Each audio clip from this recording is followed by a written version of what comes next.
based out of the Woodlands right here in Montgomery County, and he is all about making sure that we get some sanity back in our Congress, that they don't gridlock us anymore, and our president can get some things done. Please let me welcome Mr. Neil Burns.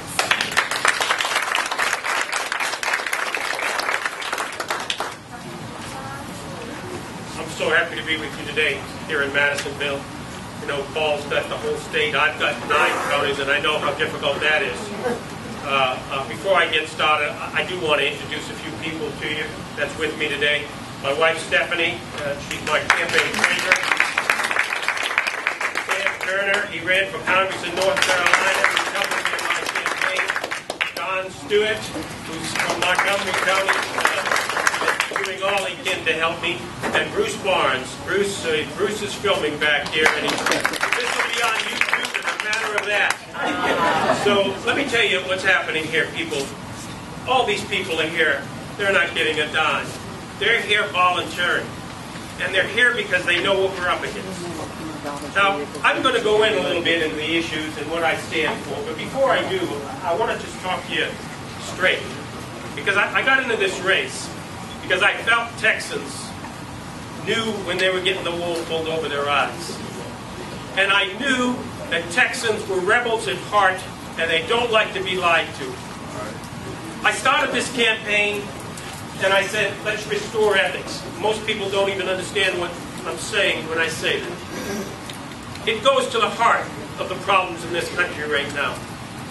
When you can bend, when you can decide that seniors who have paid into a system their whole lives, and you call it an entitlement? How did my money get to be an entitlement? And you're going to change those rules on them at the last minute? That's ethics. Okay? When you talk to them about their Medicare, where so many seniors, let me tell you what happens in this country, people, just with inflation alone. Most seniors, after 10 years, all as they have left is Social Security and Medicare.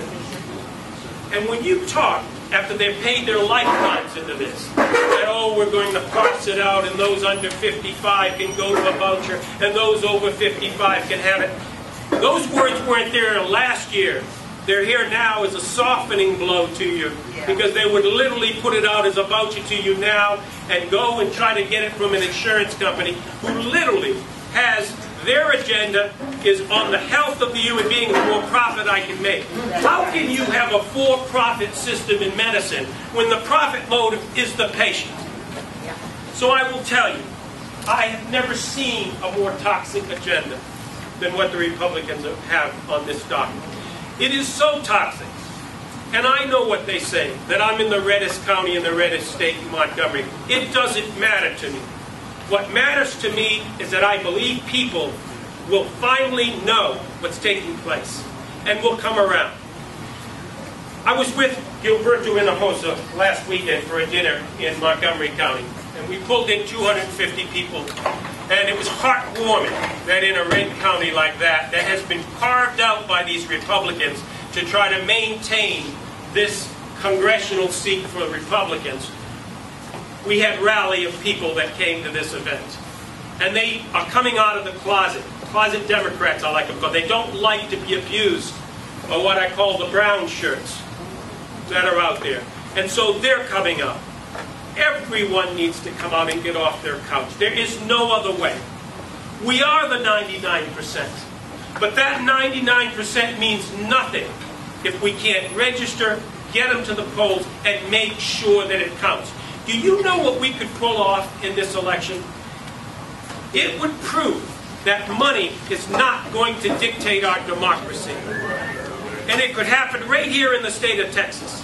Take money where I can, and I don't care what I say anymore. It doesn't matter what's said. It matters where it is expedient for the cash for them. Yes. So I want to end on a note that I've studied, you know, from a management background. I said, something's wrong here. How can good people say such garbage? How can in a party can they do this? And I said, there's something running them. and I determined what it was. It isn't just the Grover Norquists of the world and the lobbyists. It comes down to a threat of them losing their position. Do you know that the money, that 2% of money that's funneling that party now, they hand them a piece of paper and tell them what to say. But the worst part of it is, they say, if you don't say it, I'll run you out of office. That's not a democracy, but people. And that can't be, we can't stand for that in this country.